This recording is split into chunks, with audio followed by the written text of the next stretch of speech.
আসসালামু আলাইকুম। Hello viewers, কেমন আছেন সবাই? চলে আসলাম আবার আপনাদের সামনে। এখন তো ফলের সিজন, এখন তো আবার লিচু পাওয়া যাচ্ছে খুব, তাই না? লিচু তো বেশি দিন থাকে না সময়, এই জন্য লিচু কিন্তু বেশি দিন থাকে না, যে লিচুটা একটু তাড়াতাড়ি খেতে হবে, তাই না? আর আম তো আসলে অনেক কয়েক মাস পাওয়া যায়, আর এই আম লিচুর সিজনে মানে আল্লাহ তাআলা আমাদের যে কত বড় নিয়ামত, মানে এই মধু মাসে কি হয় যে সব আইটেমের ফল কিন্তু এই সময় পাওয়া যায়, কোনটা ছেড়ে কোনটা খাবেন, তাই না?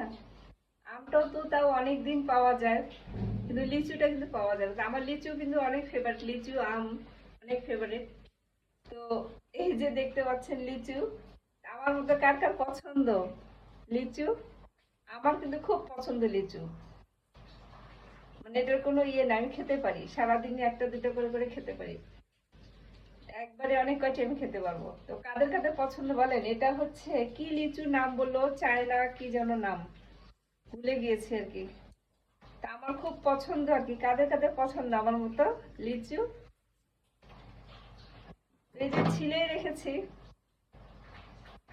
এখন আপনাদের সামনে আমি খাবো। কাদের কাদের পছন্দ বলেন, কমেন্টে অবশ্যই জানাবেন যে লিচু কাদের কাদের পছন্দ আমার মতো। বিসমিল্লাহ। লিচুটা বেশ ভালো আর কি, অনেক ভালো। সাবধানে খাই, কথা বলতে বলতে ই করা যাবে না, যেহেতু বিচি আছে একটু সাবধানে খেতে হবে। তা আপনারা অবশ্যই জানাবেন আমার মতো লিচু কাদের কাদের পছন্দ, অবশ্যই জানাবেন। তো ভালো থাকেন সবাই। আসসালামু আলাইকুম।